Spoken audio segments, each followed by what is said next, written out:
invitado de hoy, argentino, tuvo el privilegio y el coraje de formarse con Robert Dahl, uno de los expertos en teoría democrática más importante del mundo, y seguramente un experto que tenía una mirada sobre la democracia que no tienen hoy buena parte del mainstream de la ciencia política.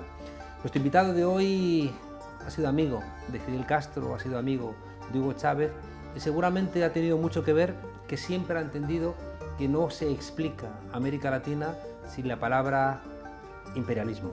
Ha sido secretario general de Claxo y creo que es uno de los referentes más relevantes de la ciencia política en el continente latinoamericano. Atilio Borón, muchas gracias. No, gracias a ti por la invitación. Por estar aquí en la frontera desde Argentina. Atilio, cuando yo estudiaba en Alemania me parecía que la palabra oligarquías y la palabra imperialismo eran dos conceptos para perezosos, ¿no? Hasta que llegué a América Latina y me di cuenta de que sin la palabra oligarquía y sin la palabra imperialismo no se podía explicar absolutamente nada. Estamos en 2018, ¿sigue siendo correcto? Desgraciadamente sí, mira. Desgraciadamente sí, la oligarquía ha cambiado, igual que el imperialismo. Hoy en día pretender que el imperialismo es lo mismo que analizó Lenin hace un poco más de un siglo sería absurdo. Digo, yo siempre le digo a mis alumnos, si Lenin se levantara de su tumba, ¿no es cierto?, y vieran lo que es la velocidad fenomenal de la circulación del capital financiero, se agarraría un espasmo, ¿no es cierto?, claro, porque es algo novedoso, lo cual no invalida lo que él decía, pero hay que agregar muchas otras cosas.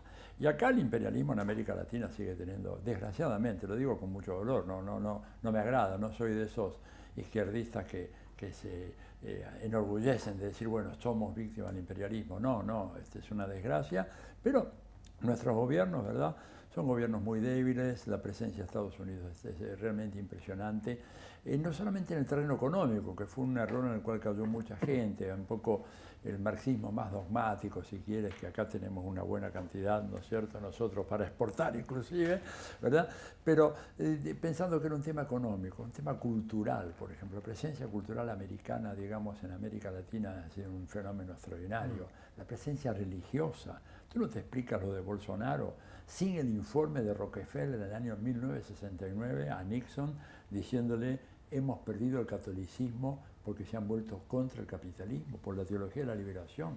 Por el Concilio Vaticano II, ¿no? Y sí, claro, cuando él va para América Latina y ve el auge de la teología de la liberación, va y dice tenemos que enviar otros cristianos a América Latina.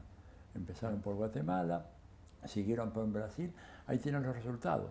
Es la acción del imperialismo, bases militares, tenemos más de 80 bases militares, digamos, en toda América Latina. Por supuesto, el imperialismo, yo lo que siempre digo, no es un factor externo que opera desde allá, desde Washington, si es que no está articulado con eso de acá, y acá entramos con las famosas oligarquías, que han cambiado, no son ya oligarquías terratenientes. Por ejemplo, en Argentina el campo es altamente capitalista, no se diferencia, y te diría, prácticamente lo mismo que el campo de los Estados Unidos, ¿verdad? Sin farmers, pero con un capitalismo en agronegocios así a velas desplegadas. Entonces, pero son grupos muy cerrados que tienen un control, un dominio sobre el Estado y sobre todo aquello que no elegimos. Por ejemplo, un dominio sobre el Poder Judicial, un dominio sobre el Ejército, un dominio sobre los medios de comunicación. Claro, porque toda esa gente se forma en Estados Unidos y eso es determinante. Absolutamente. Fíjate que Estados Unidos hace ya muchos años que lanzó un programa que se llama de buenas prácticas, ¿no? Good Practices. Entonces te llevan todos los años jueces, fiscales, legisladores, académicos, periodistas, y después regresan convertidos en el juez Sergio Moro, por ejemplo, que comete un acto pero absolutamente ilegal cuando condena a Lula, según sus propias palabras, por su convicción y no por las evidencias. Es decir, desde la Revolución Francesa y el Código Napoleónico para acá, tú condenas a un acusado cuando tienes evidencia, ¿verdad? Si no, rige el principio de inocencia. Ahora se acabó eso. Se acabó. Acá te condenan porque el juez le parece que tú eres un delincuente. Con un testigo protegido que hace una declaración totalmente, sin pruebas. Totalmente. E inclusive hay casos que ni siquiera se tomaron la molestia de buscar un testigo protegido. Juan Carlos, acá suponte vienes tú a la Argentina y algunos de los grandes medios empiezan a decir que tú eres un agente del castrochavismo y te sacan 20 páginas, 20 primeras planas seguidas diciendo eso y acusándote de acoso o de robo, etcétera, y te vas derecho a la cárcel. Claro, acá en Brasil, en Uruguay, digamos, en Uruguay tal vez menos, pero en Argentina, derechito a la cárcel. En España nos pasó, ¿no? Yo recuerdo portadas donde decían: a Monedero le ingresan otro 1.000.000 de euros, y ponía, según fuentes de la seguridad del Estado, y era la vicepresidenta del gobierno, Soraya Sáenz de Santamaría, que manejaba a los espías, al CNI, al Consejo Nacional de Inteligencia, que suministraba pruebas falsas a periodistas mercenarios para acusar a los adversarios políticos con pruebas falsas. Y es verdad que en España hemos tenido la fortuna de que no toda la judicatura está podrida, y eso nos ha permitido que hayan archivado todas las querellas. Pero es verdad, tienes razón tú, que si te tocan jueces, ¿no?, vinculados al Partido Popular, estás fregado. Acá en general la justicia federal, que sería para cuestiones que tienen que ver con todo lo estatal, la administración pública, etcétera, está profundamente corrompida. No así otros sectores de la justicia, ¿verdad?, donde podés tener una chance. Pero si te hacen una acusación de terrorista, por ejemplo, o de contrabandista o alguna cosa así, bueno, estás liquidado si eres un opositor político. Claro, ahora, porque son juzgados muy seleccionados, ¿no? Pero mira, el famoso caso de Nisman, ¿no es cierto?, que fue el que se suicidó, ¿verdad? Ese hombre, ese fiscal, que derrochó una ponchada inmensa de dólares, iba periódicamente a la embajada americana a recibir instrucciones del FBI y de la Mossad israelí sobre cómo tenía que encauzar la investigación del atentado en contra de la Mutual Judía, la AMIA, que supongo que allá en España conocen muy bien, ¿verdad?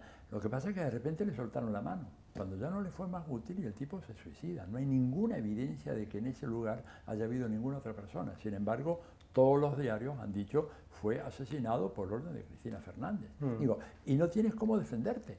Ahora, si tú estás en el lado correcto, como dice Noam Chomsky, que es un gran personaje, Noam te dice, si tú estás en el lado correcto, entonces, por ejemplo, puedes tener la ventaja que tiene el presidente Macri de tener grandes descubrimientos, se le han descubierto grandes sumas de dinero invertidas en empresas ilegales que aparecieron en los Panama Papers, y no hay un fiscal que diga, vamos a ver qué pasa con esto. En Europa renunciaron 2 jefes de Estado, el islandés y no sé cuál era el otro que tuvieron que renunciar, también estaban en los Panama Papers.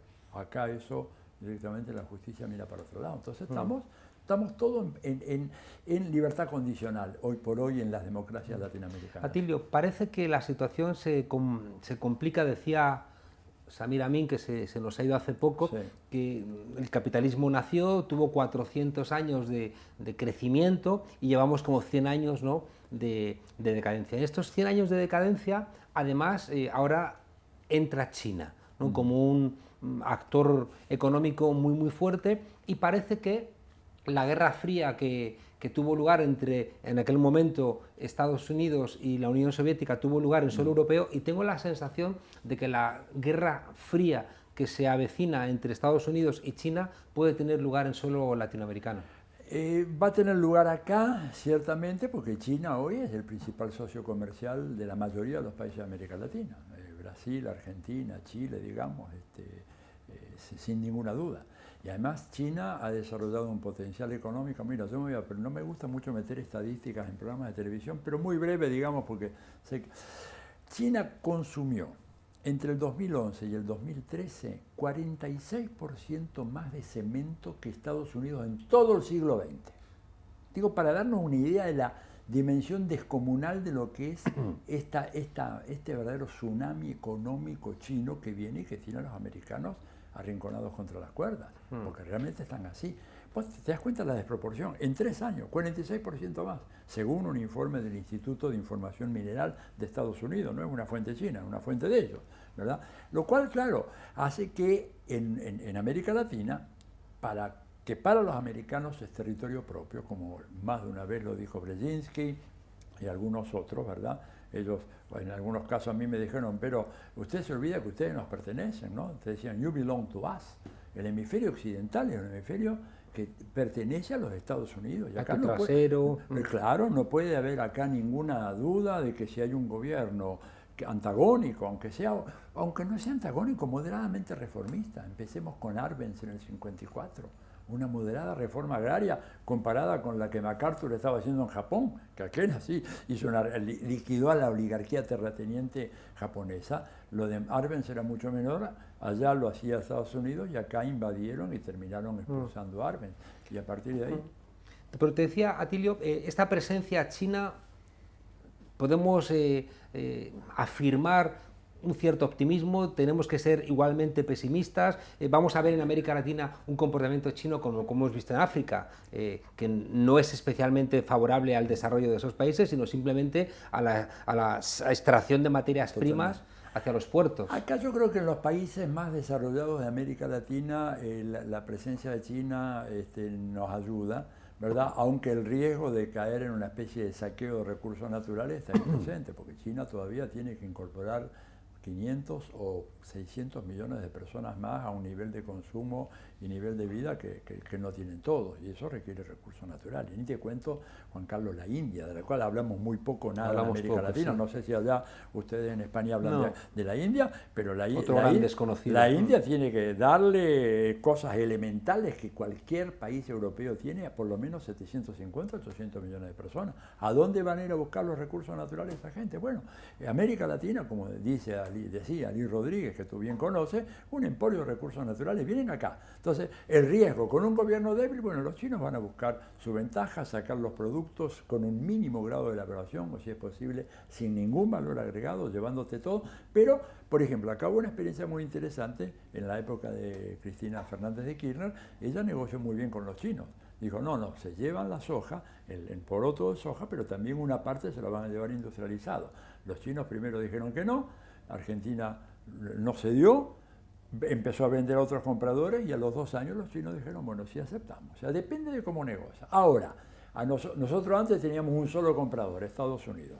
Ahora tenemos 2, 3 y eventualmente 4. Es indudablemente una situación mejor, porque tú puedes, por ejemplo, como hizo Cristina, negociar, ¿verdad? Antes no teníamos esa posibilidad. El ratón que solo tiene un agujero se lo come el gato. Exactamente. Acá tenemos 3 o 4 agujeros. Los rusos están presentes, con una presencia que cada vez es más importante, pero ¿cuál es la gran diferencia? Bueno, no hay una base militar china en toda América Latina y tenemos por lo menos 80 bases norteamericanas en América. Es una diferencia no menor, ¿verdad? Y eso... No es menor, no. No, y además, digamos, tú ves, por ejemplo, el grado de presencia militar de los Estados Unidos en América Latina, aún en países como Bolivia, ¿verdad? En donde el ejército, por ejemplo, el ejército está pertrechado con armamento norteamericano. Y quien te vende el arma, te vende también el enemigo al cual le vas a disparar. Y eso es todo un tema, ¿verdad?, que acá lo vemos muy claramente en Argentina, en Chile, en Brasil, la idea de que solo podemos comprar armas o solo debemos comprar armas a los Estados Unidos. Estados Unidos como que tiene 3 tabúes y quien los sobrepasa es ejecutado. Uno es el dólar como divisa de intercambio internacional. 2, hace referencia a las grandes entidades macrorregionales, es decir, a los Estados Unidos no le gusta en absoluto, ¿no?, que se unan ni los países asiáticos, ni los europeos, ni los americanos, ni los africanos. Y el tercer elemento, que creo que tampoco es menor, no permite ningún tipo de cambio que varíe la geopolítica mundial. Claro.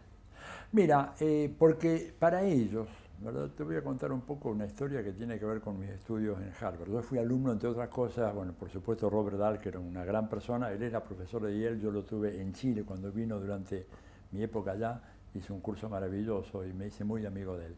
Pero en Harvard, por ejemplo, fui alumno de Huntington. Y me acuerdo que cuando se derrumbó, ¿verdad?, el poderío norteamericano en Vietnam, y pierde la guerra los Estados Unidos, yo estaba justamente haciendo seminario de doctorado con él. Y éramos 8 o 9 estudiantes, la mayoría eran americanos y habíamos 3 extranjeros. Yo era uno por América Latina, había un griego, creo, y no sé si algún otro europeo. Los chicos americanos y las chicas que estaban ahí en el doctorado, preocupadísimos, le preguntan a Huntington, oiga, ¿qué va a pasar con nosotros ahora? Porque si nos derrotó Vietnam, un país de campesinos atrasados, que como decía el presidente Lyndon Johnson, decía, pero ¿cómo es posible que el mayor ejército del mundo no acabe con un grupo de campesinos que andan por la selva en pijama? Así textualmente decía Lyndon Johnson. Dice, ¿qué va a pasar con la Unión Soviética? Se viene sobre nosotros. Y Huntington le dio una respuesta que fue muy impresionante. Dijo, mire, dice, la Unión Soviética no es lo que parece, ¿verdad? Hay un proceso de convergencia, recuerdas tú toda la teoría aquella, la convergencia económica, tecnológica, hay acuerdos comerciales, empieza con Europa, van a seguir con nosotros. Y además la Unión Soviética está muy lejos, está a casi 9.000 kilómetros. El problema número 1 de los Estados Unidos y no el problema transitorio que es la Unión Soviética, el problema permanente, y ese es México. México porque es la puerta de entrada de todo ese continente tumultuoso, inestable, complicado, inasimilable, que es América Latina. Se murió escribiendo otra vez ese libro. Exactamente. En 2004 escribió ¿Cómo somos? ¿Cómo somos? Donde decía que los mexicanos, igual que los europeos, eran Revolución Francesa y por tanto era la Ilustración, que no tenía nada que ver con ellos porque ellos venían de Mayflower y eran otra tradición que ponía en peligro México. Bueno, pero y los latinos. Ahí el hombre lo planteaba con toda claridad y nos decía, mira, acá llega un polaco y al cabo de una generación, a más tardar es un Polish American, llega un irlandés, un Irish American, ya.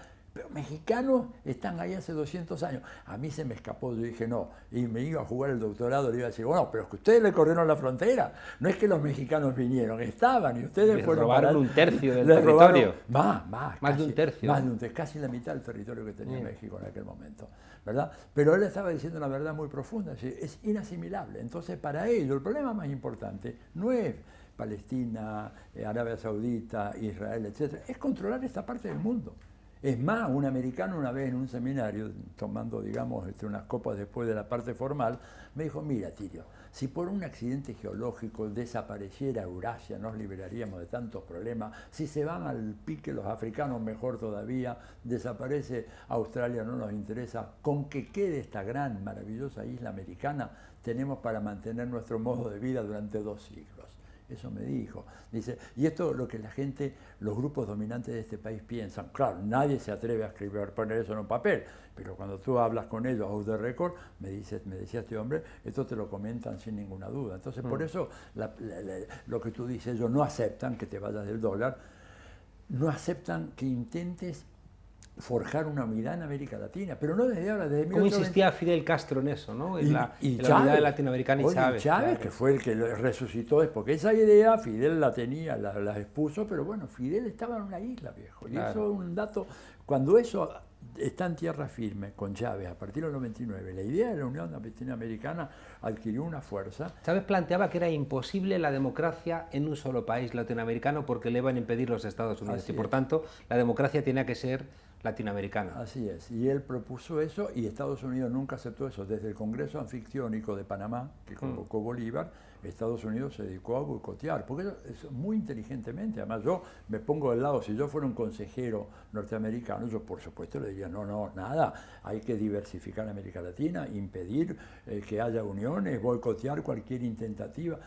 Alfonsín, por ejemplo, en el 84-3 intentó crear un club de deudores, como respuesta al club de acreedores que había, digamos, para cobrar la famosa deuda hasta la América Latina. El mensaje de Reagan fue determinante. País que entra en el club de deudores va a tener que enfrentar una situación muchísimo más dura que aquel que se sienta con nosotros a dialogar amigablemente para renegociar los términos de la deuda. Y se acabó el club de deudores y ellos mantenían el club de acreedores. Y eso sigue hasta hoy. Y te decía lo de los cambios geopolíticos y por eso te preguntaba lo de China, porque Estados Unidos nunca ha permitido ni que entrasen comunistas en los gobiernos europeos, porque según Yalte Potsdam eso estaba prohibido, y de la misma manera no iba a permitir, ¿no?, que cayera bajo la égida izquierdizante ningún país. Por eso la contra Nicaragua, por eso el asedio y el bloqueo constante contra Cuba y la demonización de Venezuela, que fue el país que permitió que el continente, bueno, pues empezase a andar de otra manera. Sí, y lo que pasa es que esta es una región que para ellos geopolíticamente, no solo por recursos naturales, es muy importante. Y Sudamérica, ni hablemos de Centroamérica y el Caribe, que para los manuales americanos es un mar interior. Pasa que ese mar interior, al cual antes no entraba ninguna nave que no fuera norteamericana, salvo navíos comerciales, de repente tiene un portaaviones ruso o tiene un buque hospital grande, muy importante de los chinos, o la ambición de crear el canal interoceánico con Nicaragua. Esto te habla de la debilidad de los Estados Unidos hoy, porque lo que también te dicen, por ejemplo, uno de los últimos artículos que publicó Brzezinski, que es un autor que yo he estudiado porque me pareció uno de los más lúcidos. El otro lúcido. El otro gran lúcido. Claro. Uno de los últimos artículos que él publica en el New York Times se llama Gigante pero no hegemón.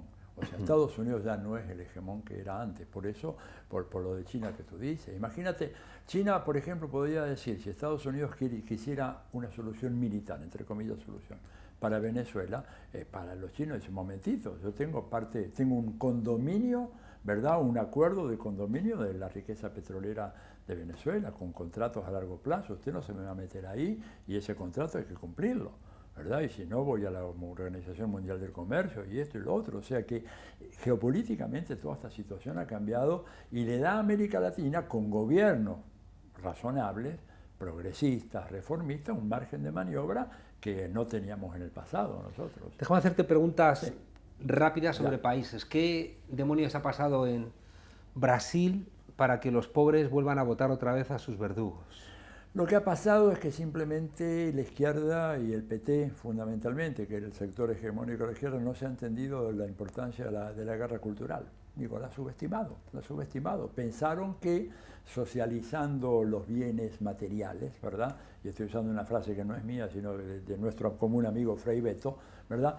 Con eso se iba también a producir una maduración de la conciencia social. Y producías consumidores o clientes, pero no comunes, ciudadanos. corrientes y conservadores, porque en la medida en que el ciclo económico se iba ralentizando, esos sectores recientemente incorporados se iban enojando con el gobierno y ya tenían un resentimiento. Eso por una parte. Segunda parte, porque evidentemente el control de los medios de comunicación que tiene la derecha en nuestros países es abrumador y ahí no hubo batalla, no hubo ninguna batalla seria que se encarase.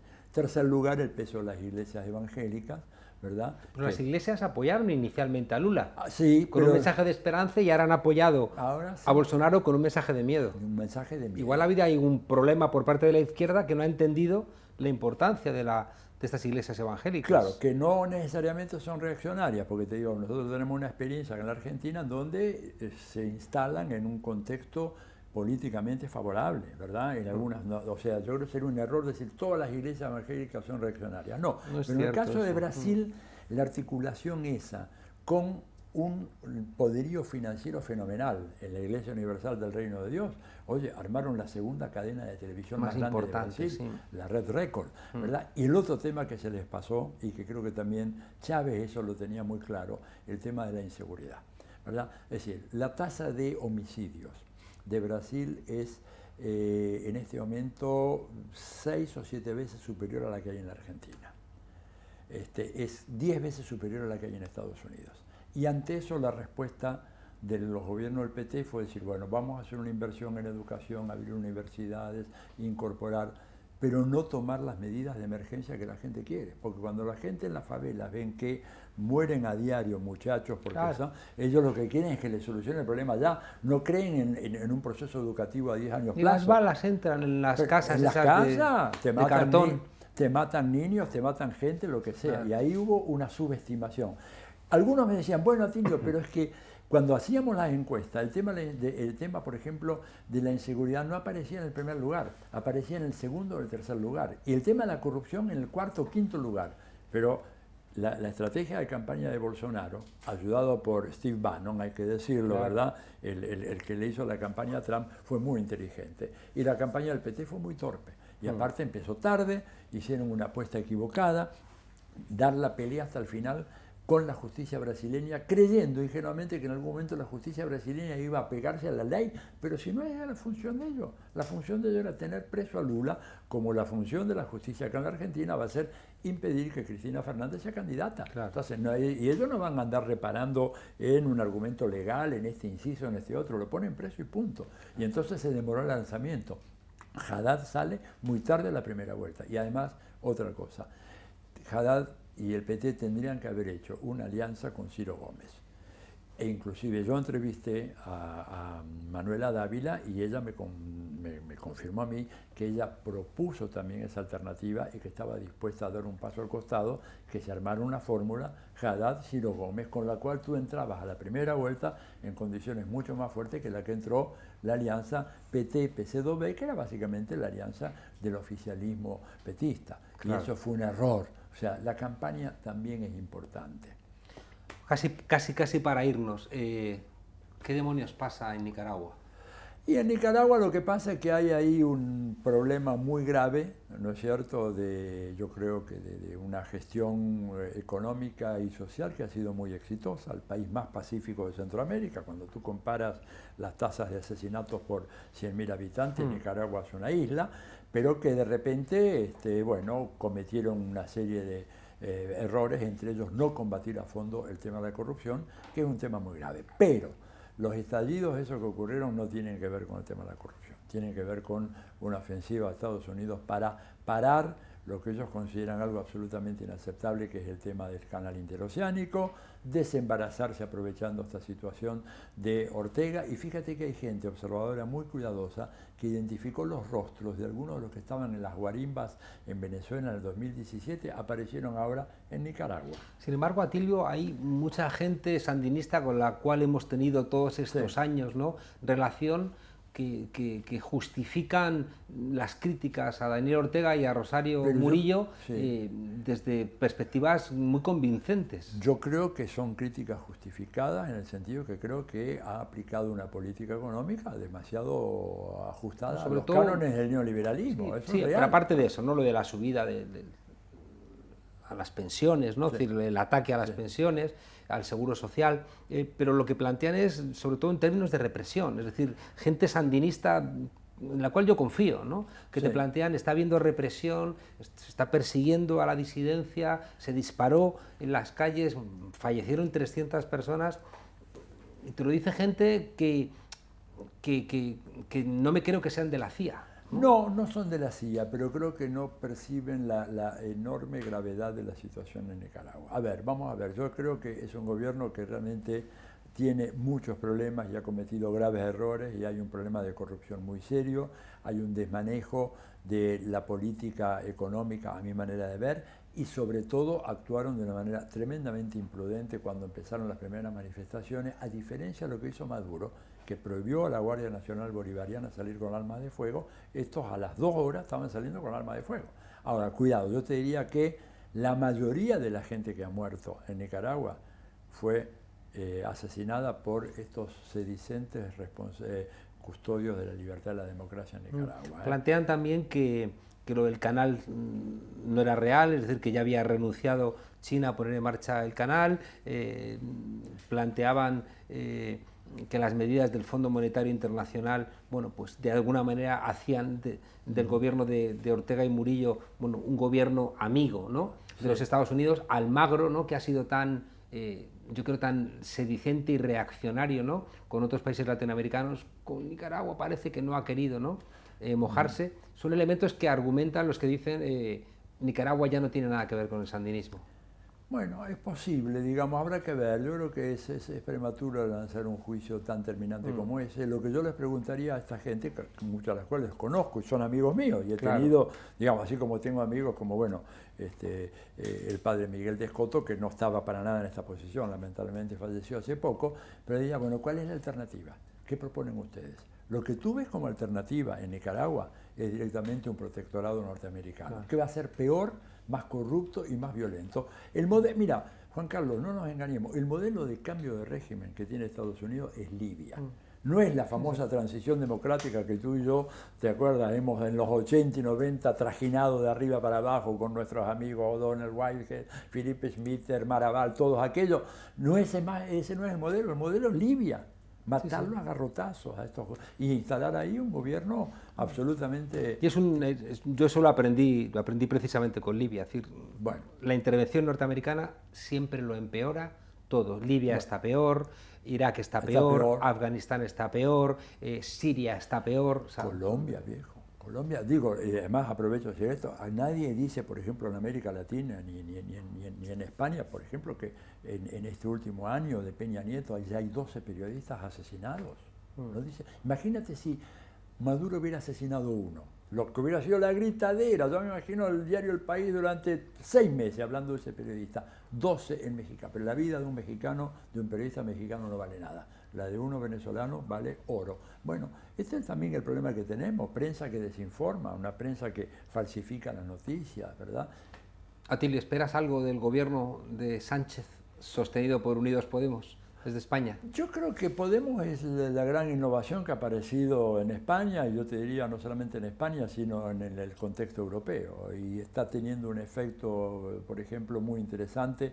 Hillary Wainwright, que seguramente conoce, está trabajando con Jeremy Corbyn en Inglaterra, o sea, creo que el ejemplo de Podemos puede ser inspirador. Yo creo que va a ser cuesta arriba, ¿verdad? Pero no tanto por debilidad de Podemos, aunque puede ser, yo no conozco los detalles, sé que como todo lo que hacemos los latinoamericanos y los latinos en general está lleno de conflictos, personalismo, lucha, etcétera. Pero hay una realidad que es que hay un poder indiscutido e inapelable en Europa, que es el Banco Central Europeo.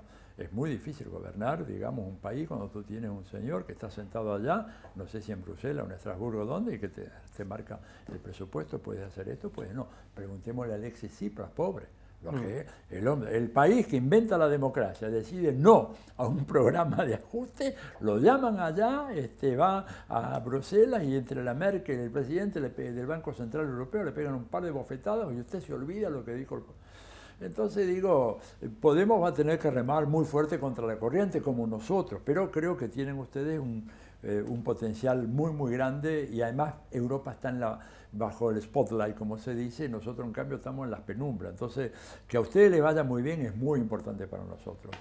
Atilio, muchas gracias. Podemos hablar de mil cosas. Sé que te han emocionado las mujeres en las calles, ¿no? de Buenos Aires, que consideras que ahí hay un sujeto de cambio. Y en Chile también. En Chile también. En Chile también, porque parece que en Chile no ocurriera nada, y te digo, el movimiento de mujeres en Chile es extraordinariamente importante. Totalmente de acuerdo. Y te agradezco que te mantengas a tu joven edad, ¿no? Así es. Con ese optimismo y con ese afán revolucionario lleno de libros, ¿no? Que creo que hace las transformaciones pues algo lleno de optimismo. Atilio, muchas gracias, buenas noches, y a vosotros, desobedientes, desde Argentina, desde Buenos Aires, desde Claxo, ya sabéis, no dejéis de ser revolucionarios, pero siempre con libros. Hasta mañana, desobedientes.